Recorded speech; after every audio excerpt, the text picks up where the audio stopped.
Welcome to the Fast Leader Podcast, where we uncover the leadership life hacks that help you to experience breakout performance faster and rocket to success.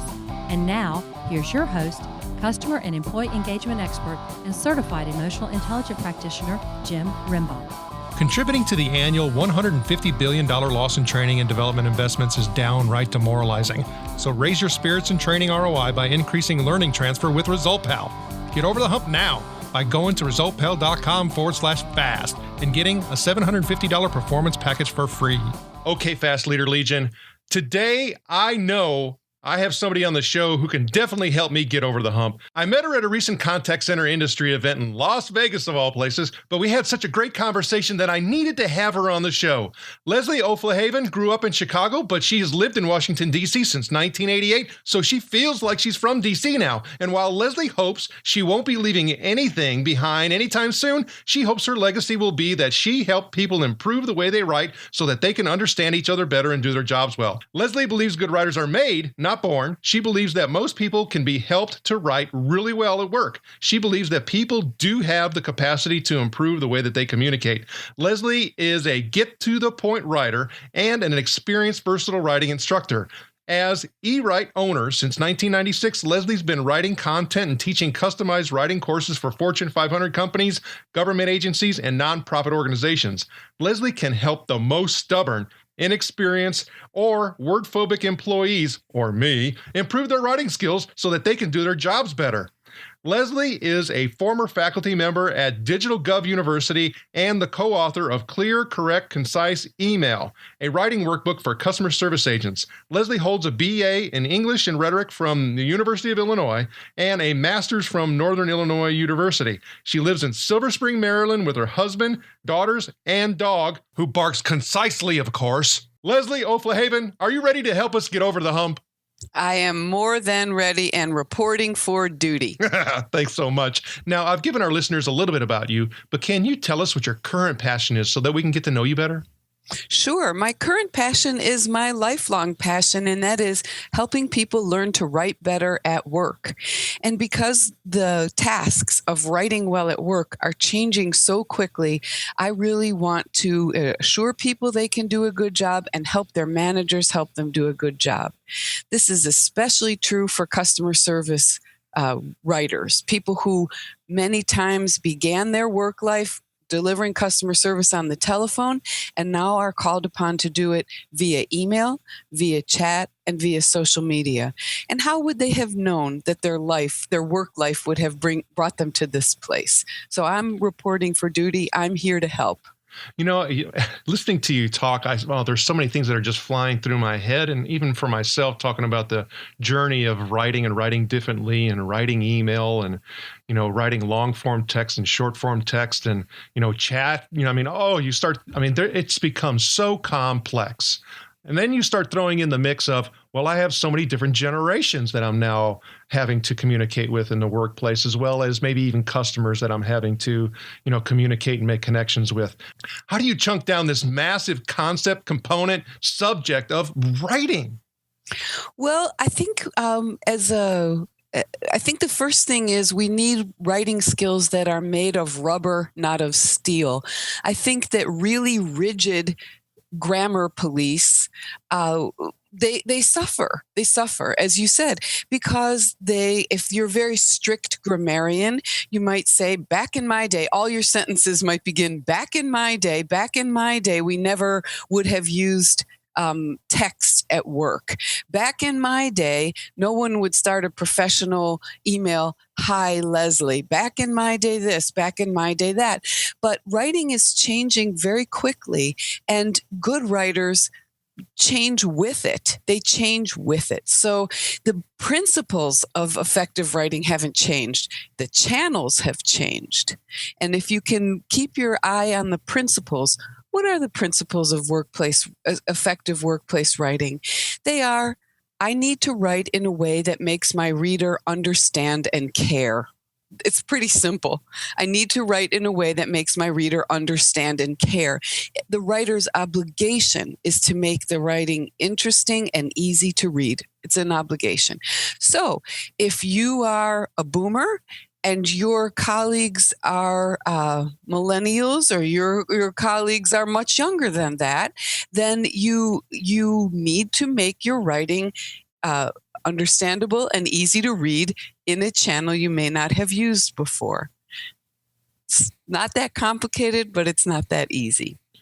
Yeah, I mean, I start thinking about just what you had even mentioned, about how people were saying in my day, and, that whole, nostalgic piece, and, hanging up and on, that concept of, and judging. I can't even, interpret or understand what this person's saying, because it was in the improper context, all of that stuff. So when you start talking about working with others to try to get them to really open up, be more accepting, receptive, and all of those things, that takes a lot of effort and energy. And one of the things that we use on the show to help us with effort and energy, are leadership quotes. And writers, needless to say, they probably have created more quotes than anybody, in this world. And so I know for you, with all the work that you've been doing and things like that, you have to have some really good quotes to share. But is there one or two that kind of stand out for you to help you give that effort and inspiration? Well, you're calling me out, and of course I should have 100 at my fingertips. And the one that I do have at my fingertips, you are going to think is so odd. Remember, my work is all about the process of going from idea to draft to finished version of whatever you're writing. Sometimes I help customer service agents go from reading the customer's question in the email to drafting an answer to checking it and sending it. Sometimes I help scientists prepare a journal article. So what does our research say? What's my article draft, and how do I send it? So lots of times I'm helping people revise their writing, or I'm building their willingness to revise their writing. So the quote that comes to mind honors how difficult it is to revise your writing. And I'm quoting the short fiction writer Flannery O'Connor, and she said, "I would as soon eat a wool blanket as revise something I've written." And that quote always comes to mind. It honors how difficult it is to write well, and it honors that there's tedium there. So she said, yes, give me a big wool blanket and I'll eat it. I'd rather do that than revise what I've written. So I know it's kind of an odd quote to pull up, but to me, I keep that one in mind because it does acknowledge that writing really well can be hard. Definitely. And when listening to you with that quote, I mean, for me, I even want to, and one of the reasons why I absolutely wanted to have you on the show and learn more about you and the work that you're doing is that, I struggle with just doing the activity itself. I mean, I ideate and I have ideas, all the time, but to be able to convert them and put them into written form, that's a huge hump for me. So I know with all the work that you've been doing and where you are right now and having a long tenured career and really getting a whole lot of success and recognition, right now, because of all the complexities that we've been talking about, that we all have humps to go through in order to be able to get to the point that we are today. Is there a time where, you had a defining moment that really set you in a better direction? Can you share that with us? Sure. Thank you for asking. I wouldn't call it a defining moment of difficulty. I would call this moment that I'll describe a defining moment of opportunity and joy and confidence. And it is the defining moment of starting my business.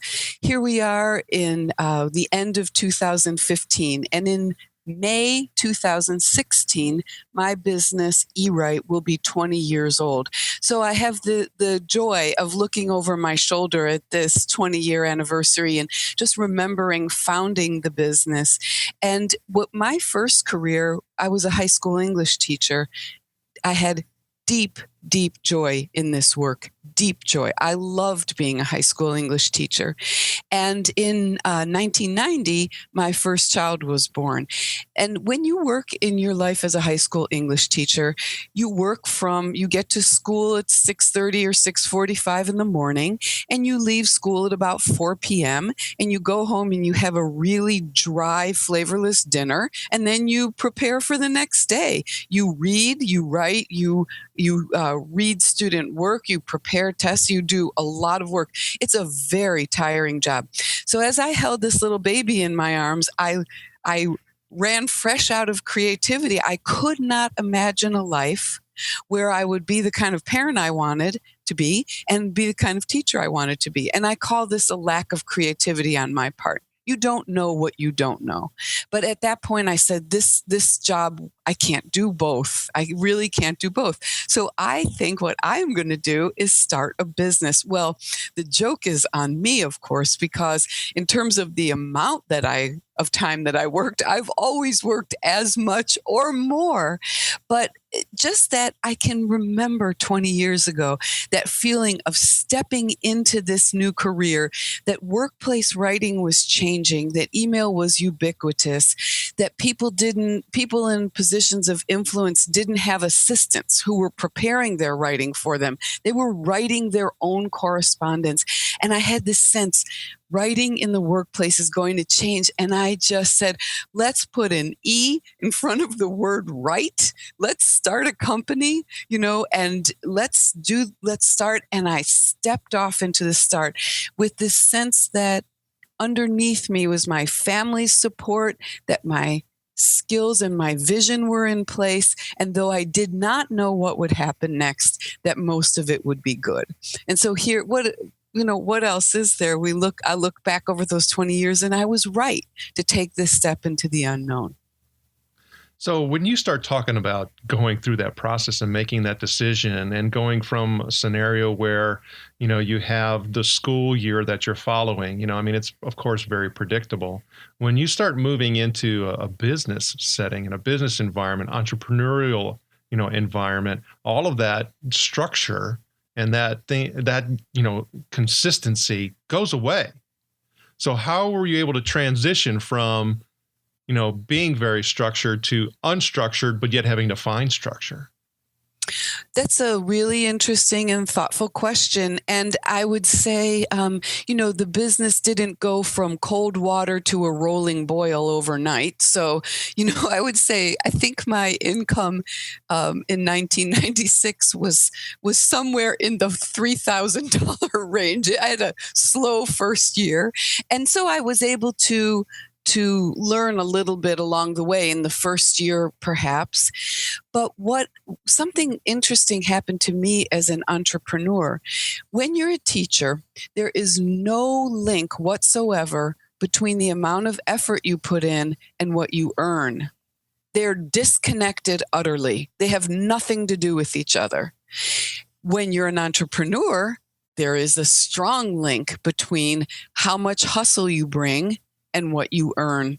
And what I discovered about myself in the first year or so was that was very motivating to me. Very motivating.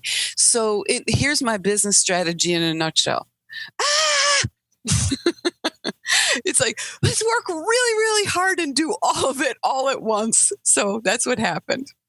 I know when you start talking about moving from, having also that, guaranteed salary, even though it may not be what was ideal from a teacher perspective, to going to that $3,000 a year, that's a shocker. And they talk about even in podcasting where a whole lot of people right now are getting into podcasting, and a very large percentage of those folks maybe do 5 episodes and then they're done. They quit. And then a vast majority of those that remain past end up quitting like after, 6 or 7 months. So when you start looking at, who's continuing to do it, and we're getting close to our year here at the Fast Leader Show, which we're so excited about, is that, how did you move from that, hey, oh my gosh, my revenue went down. Yeah, and I'm excited. I get all this freedom and I have the opportunity to navigate my own destiny to a certain degree. How did you persevere past that? Well, that's a good question. That $3,000 year was one alone. That did not happen the next year. I always have known that I would make my own way financially in life, always, and that when called upon, I would always be able to support the people I love financially when called upon. So that was the first year, and that was the end of that nonsense, right? So what happened was quickly I started doing both work that brought in revenue right away, building work that would bring in revenue later. And I'll give an example of this. When we launched the company, I had a business partner until January 2011 when she retired.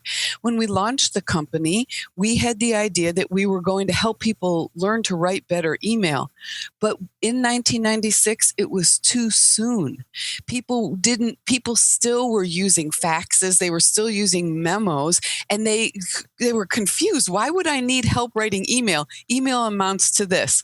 The 11 a.m. meeting will be at 11:30. Why would I need any help writing that? So quickly, 1996, we moved to offering writing for the web courses. And people did need help right away. So I would picture myself, if you need a visual, I was kind of like a surfer standing on the surfboard in rough water. I wasn't surfing yet, but I was standing on that surfboard in rough water saying, well, where are the waves going to take me? Where is this water going to take me? And I had to switch up right away. And I was in it for the long run, and we started making money in the next year right away. So that flat year, the revenue, I won't even call it revenue neutral. I'm sure I spent more than $3,000 on the business in the year that I earned $3,000. That was different than the next year. Gosh, thanks for sharing that. I'm really inspired by the fact that, you were able to persevere and yet remain flexible and get ahead of the curve. And that's fantastic. But if you started talking about all of the things, in that transition, being able to not repeat that $3,000 year, if you had one piece of advice you'd give to the Fast Leader Legion, what would it be? Well, I guess when I talk to people about what I do for a living, sometimes they have a perplexed look on their face, as if, can you really make a business teaching people to write better? And so I think, well, of course I answer, yes, I can make a vigorous business teaching people to write better. So my piece of advice is attached to the humble quality of the service I offer. Grocery stores open all the time. Can you really make a new business selling groceries? There's a Safeway down the street. Why do we need a Trader Joe's? Well, yes, because people need to eat all the time. You can make a new business selling groceries. And even though the offering might be rather humble, or even there may be a lot of competition, you can make a business in that same market if you bring something to it that other people want. So my bit of advice is that the market may not be too crowded for you, even if what you're offering is already being offered by other people or seems possibly too humble to offer. My passion and my skill at helping people learn to write better is there. And with that in place, with the passion and the skill in place, making a business is possible. Thanks for sharing that. You bring up a couple of things that to me just stood out, is that don't think that just because other people are already there, that there isn't room for you. And to bring your uniqueness, your unique selling proposition, your unique personal proposition to the table, and that in itself, could cause you to have success where others may not be receiving it, or obtaining it. So, and that's one of the things that we actually try to focus on the Fast Leader Show. And I talk, to a lot of our guests before we get on the show on that. Really, our show is different, and I get this feedback all the time. It's because, we talk about the person, and that gets woven into what it is they do, because that's really where greatness comes into play. It's not what you do that makes you great. It's who you are that makes what you do great. And you need to bring that to whatever you're doing, even if you are employed. So working for someone, being an entrepreneur, being a solopreneur, bring your uniqueness to light. Okay. When you start thinking about all of the complexities of what we were talking about earlier, the different generations, the different types of writing. Because even when you were explaining, things about ideation and being able to convert that into written text, well, if we start talking about chat and things like that, a lot of that goes away. We're not talking about that type of writing. It's a different type of writing. I mean, there's just so many different dynamics. You also mentioned something about staying ahead of the curve and all these complexities and moving parts. When you start thinking about all the things that you have on the plate, even your family and the dog who pronunciates well. If there is, one thing that's kind of, really giving you some charge and you have some goals set, what would you say that they would be?